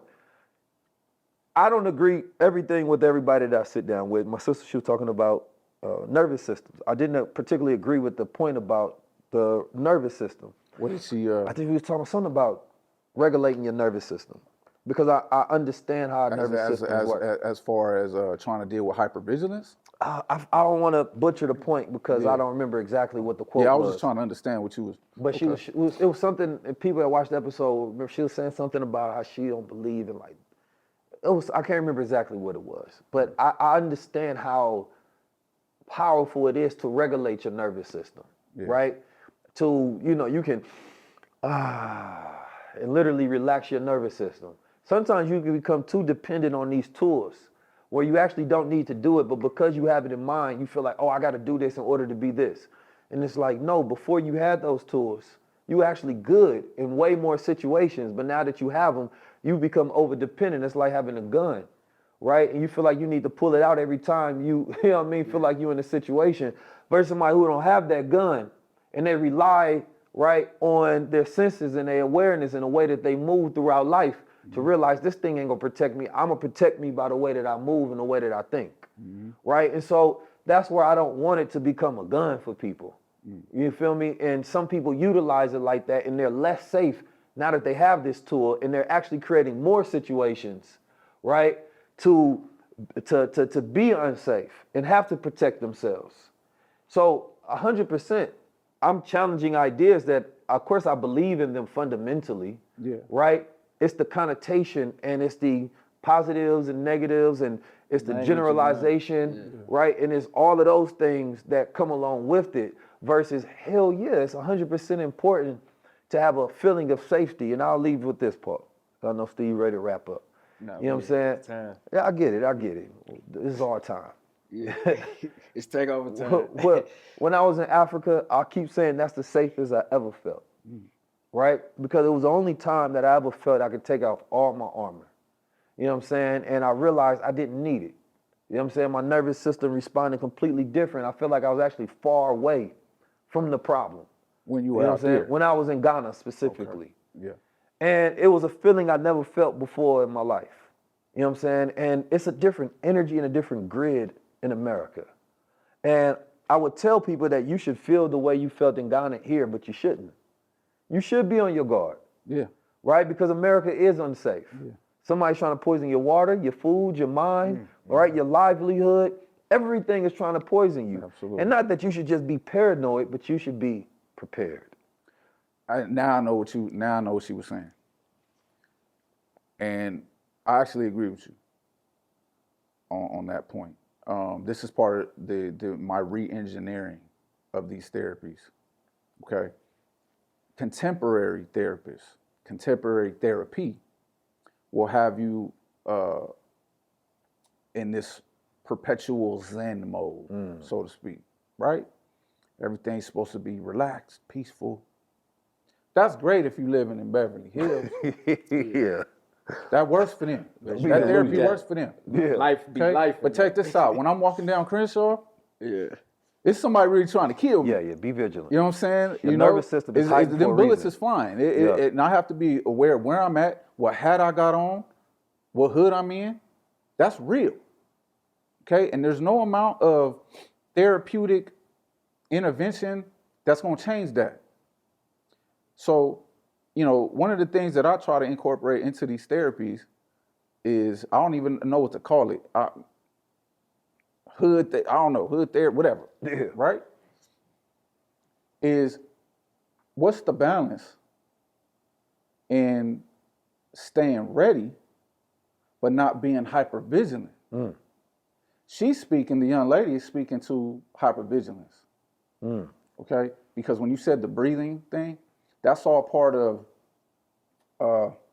like a lot of mindfulness, stuff like that, right? What it does is when you release oxygen into your brain, it automatically reverses the effects of hypervigilance. Hypervigilance is what I was referring to earlier when I said your brain will biologically shut down. Okay? Meaning you will lose the ability to think long term. You lose the ability to do certain things because you're just running from the bear, so to speak. That's the example they'll teach you in college. You're running from the bear. You ain't got time to think about how this left turn or this right, whatever, is going to affect me 6 months down the road. I just got to get away from this bear. Right? 6 months later, you feel the bear still there. Right. Okay. So when you're dealing in reality, when you can't necessarily delete these environmental factors around you, the balance comes in. There's nothing wrong with taking that breath, but don't become so relaxed where you become ignorant to the environment that you're in. Because you got to be ready to turn up at a moment's notice. If bullets flying, you better duck. And that's the balance that we're still mastering as a people. I'm still mastering it as a clinician. Because the reality of it is It's you, new. you shouldn't have to, but that's the world. That's the world that we're in. And again, I'm a land, Steve. But Yeah, my bad, Nah, bro. y'all good. Y'all good. and Bushido, right? The Japanese, and this is where I think people can understand, right? Because there's almost therapy for your dark side and therapy for your light side. You understand me? You have to be comfortable with being dangerous. You feel me?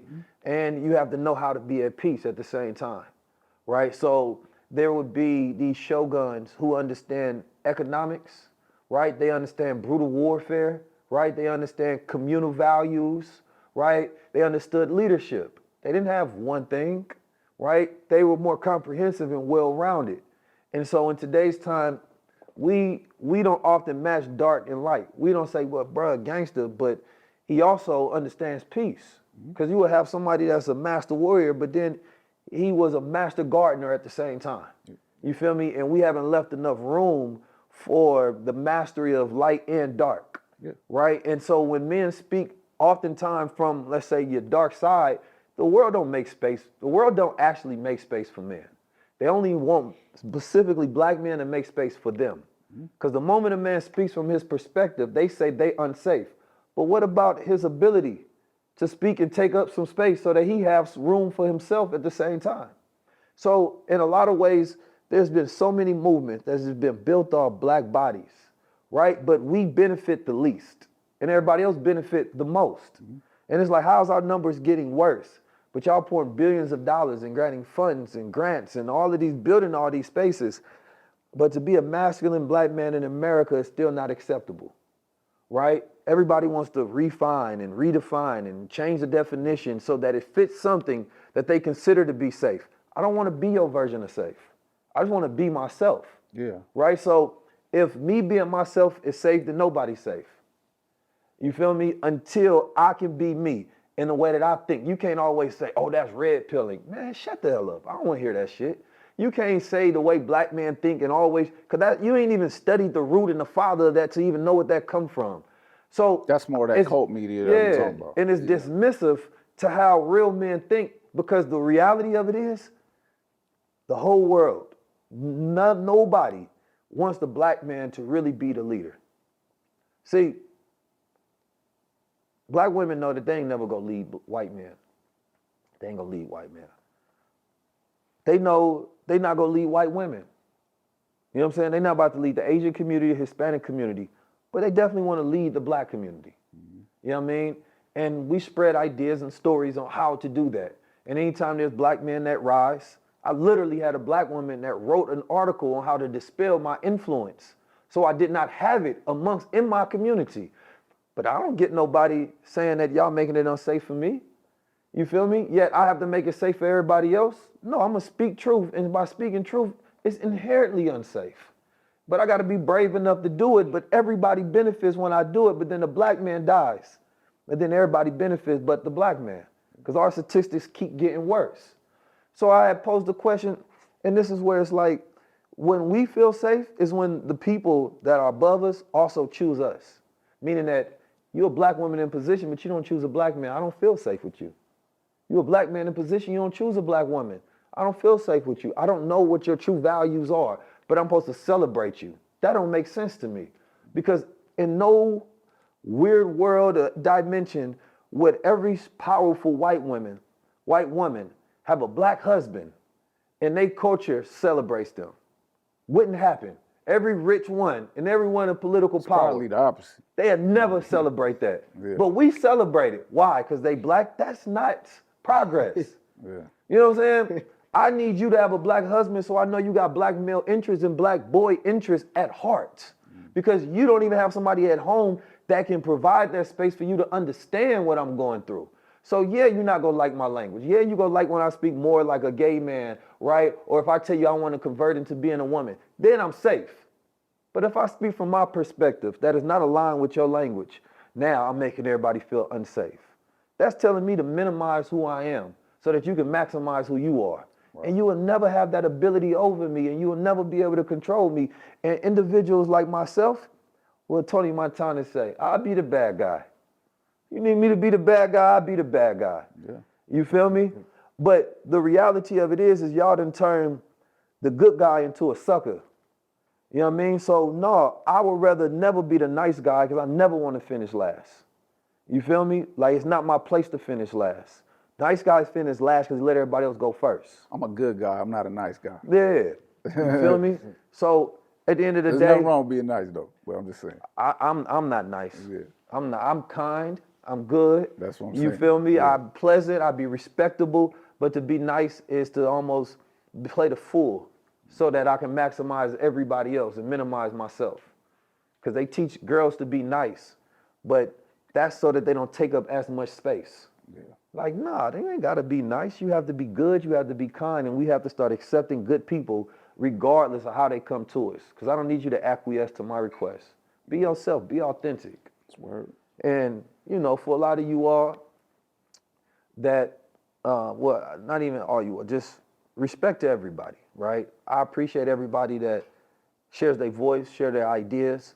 I appreciate everybody that's practicing therapies. I appreciate all of the therapists who are really passionate about what they do and saving lives on a daily basis. You know what I'm saying? Y'all like firefighters. You know what I'm saying? Because people's lives be on fire and you help them douse it out. You feel me? Like, people really be there inhaling the smoke and then suffocating, and you help them through it. I think it's a powerful role to even take because the average person couldn't sit there and handle helping someone navigate the challenges of life. Right? I think that there's a lot of nuance to the conversation that needs to be expanded, and I think that we need to be more specific in that, and we need to elevate the experts, right?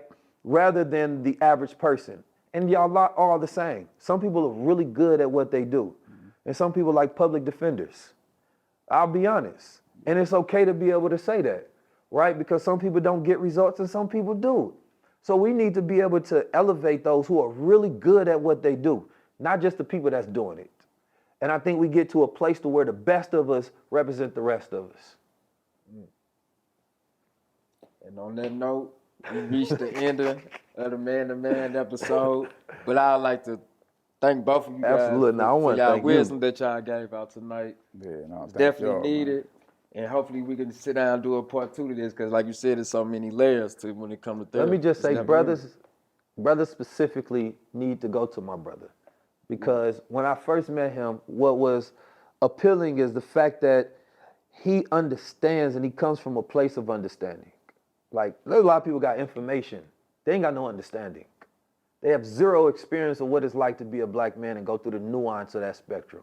So he might get somebody that's a stone cold killer and get somebody that's in corporate, right? And he can understand that nuance of both. It's completely different than you picking up a playbook, right, with information and tactics and tools, and you're utilizing those and getting experience in it versus you coming from that place and speaking from experience. That actually makes a person feel safe when their ability to connect to you and relate to you, and you don't feel like an outsider. And I don't feel judged because I feel like you come from that place, right? That's different, and the problem is we don't have enough of us in that position that we can relate to. A lot of people want to come to me for therapy. I don't do that particularly, right? But they understand like, oh, you can understand me. You know what I mean? And that's why they would love to have that conversation. And when I said with my brother, I met him through Dame Dash, I'm like, Shout out to Dame. yeah, this is a different type of brother. He's an outlier, and we need that to be the model of what we say when we talk about seeking male therapists, right? Because the therapists themselves, in some ways, I think should be aspirational. You know, I talked to a teacher the other day. I say, the teacher will tell the child to be disciplined and focused, right? But in your real life, you look weak. It hit different when the teacher is consistently growing and learning. And when a child goes to your Instagram, they don't see you goddamn showing off your Jordans like you trying to be cool like the young one. Instead, they see you working out in the gym. They see you studying, right? Because then you have to realize like teaching is no longer in one space, right? They have to connect your actions to your words, right? And therefore, they're going to filter that of how they see you. Because if they don't respect you, they can't learn from you, right? Because if you have somebody else that they respect, that person can say one thing and change their whole life. One thing. So as a teacher, you have to increase your respect, right? As a therapist, increase your respect to where people respect you and they will hold on to what you say and it will rewire their brain because they want to be like you as well. And they respect everything that comes from you, right? And that's all I want to say. And for people that still got a problem with this, take your ass to therapy. Respect. All day. Already know. What's up? My brother. Yeah. Man, that was the best episode we done did. Welcome to the Man to Man podcast. We talk like God. Man to man. Think about those of us who do the most work, right? We celebrate people not taking care of themselves, right? And sacrificing themselves for the people, right? But then you burn those people out. And not only that, they can't even take care of their family at the end of their life. And so that person that was fighting for the community, right, ends up leaving a family that was abandoned, that was broken. You feel me? Now, your pops was out there doing good, but nigga, you can't afford college. You can't afford life. His daughter on OnlyFans, but you was fighting for the change of social realities. So it's like, nah, the balance ain't, you know what I mean, me sacrificing, giving everything to the people. Oh, shit. See? Trying to give it all away. The balance ain't giving everything away. You feel me? The balance actually is having an abundance. You feel me? To be able to give some. Like I talk to my little brothers, I say, you know, if I give you $100, you know, how much can you afford to give away? Right? Now, from let's say a general perspective, I can give away 10%, right? That's what we consider zakat or charity. We can give away 10%, right? That's what the Bible and religion teaches us. Now, human beings end up doing more than that, especially when you have people that's in need. You know what? Most people start thinking about, I can give away 50%, right? But now, every time we lose something, you have to gain 100% more in order to get that back. So it actually puts you in a greater deficit of overworking, and then you end up being burnt out trying to gain back what you gave away. So the goal is at any point in time, you have to learn how to say no, right? And set up agreements within yourself to say, yeah, I'm not going to give just because I feel like I should. It makes me feel like I'm better when I do it. But that's not smart because you won't be in a position to do more. Less investment time, less time to think further, less money you have, less bills you can pay, less children you can bring in the world, less people you can hire. Long-term effects is actually toxic, but it makes you feel good short-term because they teach you to just sacrifice and give it away without any expectation or reciprocation, which means people can take advantage of you. It's something you said I think is key about more so communal when people do have that calling in them gifts. Everybody got a mic right now. You know what I'm saying? Everybody got a platform right now. And society is narcissistic in the sense that we're not willing to sacrifice and give up for somebody else who truly deserved that. And we don't, instead of when we watch somebody, we get inspired by them and say, they're really good at that. Then you want to compete with them and say, man, I want to do the same. Instead of saying, they're good at that, let me amplify it. Right? That's different. Or let me join that. Or Yeah. How can I help with this? But the amplification means that when people get callings and you believe they're doing good, then we will have a community that's communal and saying that, man, you know what? I want to work with you. You know what I mean? Let me do your camera. Let me be your editor. Let me fund this. You know what I'm saying? Let me create the events.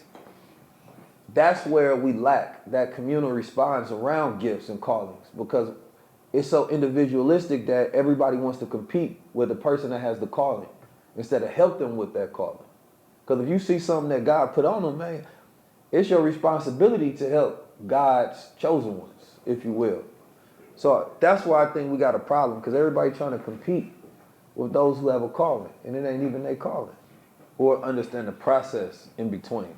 Right. Which I think is probably the more dangerous thing because I think if people understood the process and the maintenance, they wouldn't desire the outcome, right? Because they'd be like, man, actually, that shit takes too much work, right? When I hear intelligent people, people that's gifted, people that's doing stuff, I just think about, damn, bro had to put in nonstop hours of like learning and studying and researching and like, there had to be like this, I'm thinking about like what happens behind the scenes. What's the configuration process? You feel me? And then it makes me respect that person because I might be looking at the results, but am I really thinking about the process? And if I don't want the process, then I shouldn't want the results. You feel me? And respect comes with the process. Like, you know, when a person has made it to a certain level and they see somebody else on that same floor, they respect you because they understood what it took in order for you to get there, because they know what it took for them to get there. Which is why oftentimes we don't respect people that just handed a position because they didn't get any of that diversity or that adversity rather that allowed them to develop the character that made them worthy over time. And they didn't go through the necessary failures. Yeah. As soon as I go somewhere, somebody pull me to the side. It's almost like an angel giving me a note. You know what I mean? Bro, this is why you got to keep on going. Man, I promise you, that shit never fails. Yeah. Every time. I'd rather get that than, man, I saw that car you was driving, or I seen, oh man, yo, hot, whatever. Yeah. That don't mean nothing to me. That used to mean stuff to me when I was younger. When I was 20 years old, 21. Like, oh yeah, you know, all the homies just seeing me. Feel me? Yeah. But that don't mean nothing now. Anybody can get that stuff. I was telling him on how I be having to remind myself of my ego to sometimes like bolster it, right? Like, because it's useful in certain categories, right? I was on the Sway show and I was rapping, you feel me? And I'm like, man, like the rap ego, right? Of like saying I'm the best in the world. It makes you really want to challenge yourself to live up to that ego. And I realized like, damn, am I doing it to be the best in the world? Because the only reason I want to be the best in the world is through ego. You feel me? Which will force me to get there. Then once I get there, I could be humble as hell. Like I'm Sensei, Daniel's son. You feel me? But so it's like, you want to have such control over your ego that you need to bring it to the forefront when you want to. Not you need to take it to the back. You feel me? Because it's controlling you and you don't know where you're going. So like I'm at that point now. So when people tell me I'm humble, I ain't trying to be. I swear to God, I don't even, it ain't a goal of mine at all. It just, I understand what's required to be what I say I am. You feel me? Like what's required for me to believe myself and how far I am from where I want to be. So it's like, you might like what you sing, you might like the clout, but that ain't shit to me because I ain't got the power I want yet. You feel me? So that to me is humility. Like when you have a grand vision and you just in the process. But people say the process is so goddamn shiny. You feel me? It might as well be the end goal. For you, not for me. So it's like, I ain't gonna get caught up in my own illusions. Yeah. I think it's a balance of again, that word balance. It's a trade-off of, Nas said something in a song, I think it was called Black Zombies. He said, fuck black leaders because whites ain't got none leading them. Now, I always remember that. And it still sticks with me. And I don't think in context he was saying fuck black leaders. But how much of black leadership has become ego? To be the one. Not saying none of us, but I feel it's something that needs to be held in check. It's something that needs to be talked about. You know, a lot of those conversations don't happen because we are emotional people. And people will tend to take it as an insult. Me, I don't take it as an insult. I had to be an egotistical asshole to know what the ego was. Now, you know, to that and point, I will admit it myself. You know, that there's a point in my life where even though I was humble to my level of thinking, but I was still egotistical. Yeah. You wasn't finna look at me a certain way. You weren't finna say certain things to me. If I felt something strong enough, that meant I was right. And I had to learn how to rewire. Now I would say this, white people do have leaders. They're just not social activists or entertainers or whatever it may be. They have philosophers, you know what I mean, intellects that influence them, right? And then they take those ideas and they build them out, right? So this is why they always reference their greatest philosophers, right? You don't get communism and democracy and libertarianism and all these isms. Those come directly from philosophers that are their leaders. It tells them how to think, and then they go build this world out. Right now, Peter Thiel and Elon Musk and Donald Trump, they're operating off this philosophical framework that this guy named Eunice put together through Dark Enlightenment. That's their leader.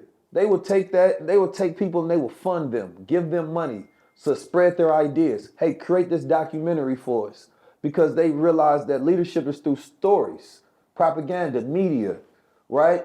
They take a Joe Rogan and I'll come on your platform, our platform, y'all put money behind you. Yeah. They don't have leadership in the same way we think about it. We don't ever fund our intellectuals, scholars, scientists, right? Our professors and philosophers.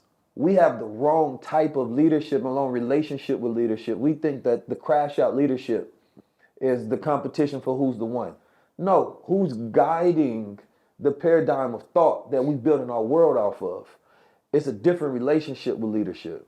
Well, when we decide that leadership is not by words, but by action, I think true leaders become leaders not because they necessarily want to lead. They come to a moment of clarity where they say there's a job to be done. And God has blessed me with the gifts to do that job. And I'm doing God a disservice by sitting on my ass not doing nothing with these gifts. I agree. Yeah. So I'm gonna do something with these gifts. The action of me doing something with those gifts is naturally gonna be me being a leader. I think people that lust leadership eventually come to a point where they're like, I gotta rethink this. Because when you just go for leadership within itself alone, that's ego. Mm-hmm. And you will be susceptible to the things they're gonna give you to destroy yourself. You know what I'm saying? Because that person is gonna be susceptible to the yes man. Mm-hmm. You know, that person is gonna be susceptible to the women, to the attraction, to the things that come with being a leader. You understand what I'm saying? You know, when we look at, even if we look at, let's say, the NOI, back in the days, a lot of that struggle was happening within. You understand what I'm saying? Whether you want to talk about Malcolm X or you want to talk about any other leaders at the time, leadership was new to us in that sense. You know what I'm saying? So a true leader has to understand the traps, needs to be real within themselves and say, is my attraction to leadership and power pure, or is it about status? When it's pure, you're gonna be a leader because you're gonna naturally do what it takes, and you know the risk, and you know that you could get killed, you know you're gonna get targeted, you know that these things are gonna happen, and you're gonna see that you're probably gonna pay a deeper price for being a leader, but you're choosing that route anyway. That's the difference between somebody who lusts being, because I feel like this, whether I'm a leader or not, it took us hundreds and hundreds of years to get in this position, in the hole that we're in. It took hundreds of years, thousands. You know, we talk about 400 years. My people from the Caribbean were enslaved for over thousands of years, along with Africans and everybody else that was there. You understand what I'm saying? So it's gonna take us a while to get out of that. We suffer from hypervigilance, which cripples your ability to think long term. I had to check my ego at the door and say, you know what? No matter if I'm a leader, I'm still just a link in the chain. And I have to be okay with that. Because when I'm okay with that, now I get rid of the ego and I'm able to pass that down to my son. And he's doing his thing.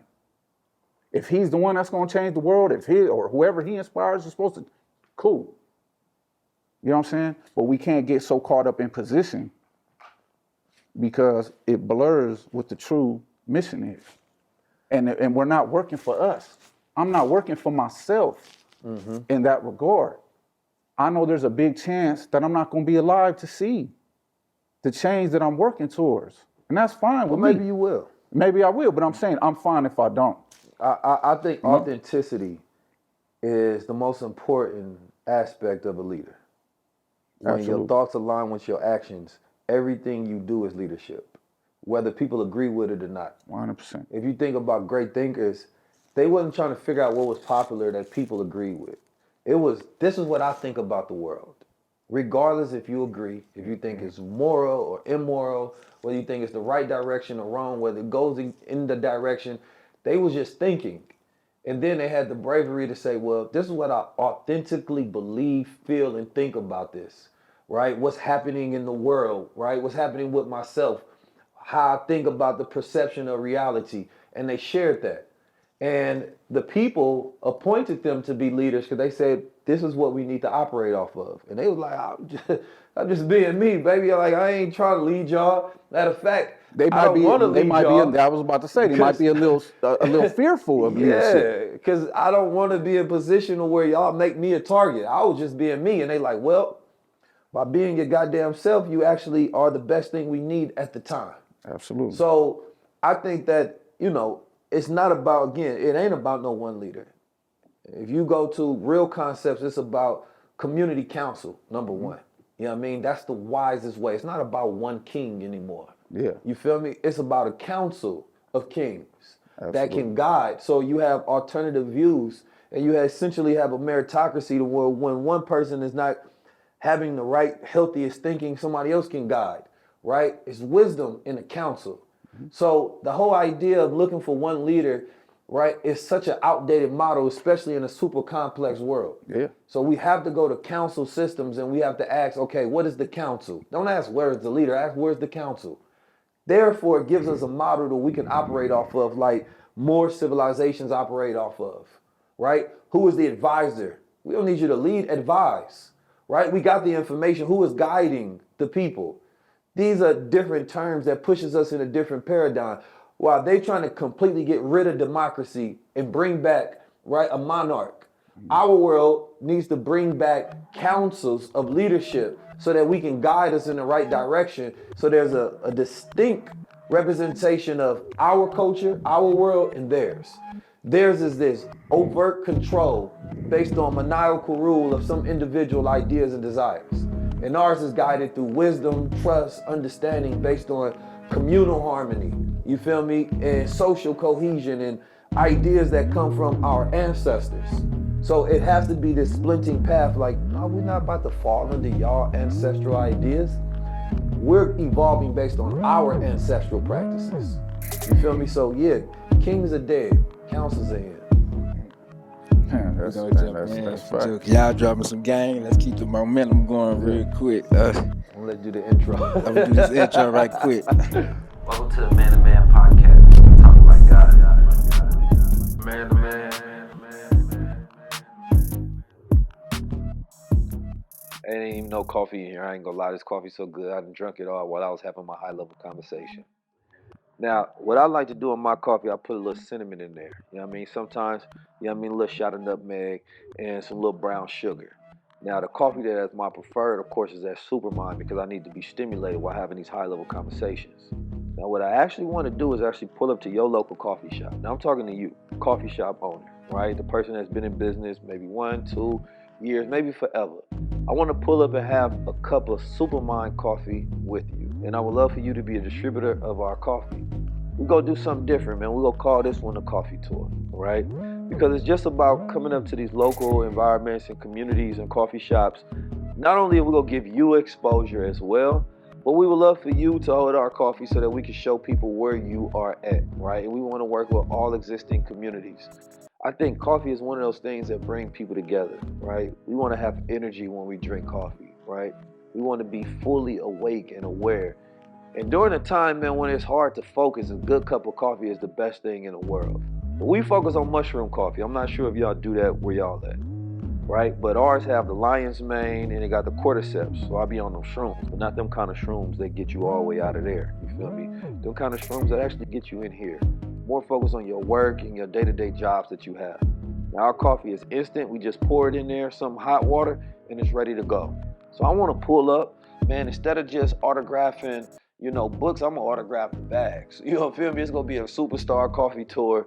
We're gonna do something different that ain't never been done before. So we want to get a list of maybe like 50 coffee shops, go all across the world, not even just America. You feel me? I want to be all the way in Turkey, you feel me, with the Superm coffee. Wherever you at and you love coffee and you got people and you want exposure, I want to come meet you, have a cup of coffee, sit down, and maybe even have a high-level conversation, depending on how the coffee hitting that day.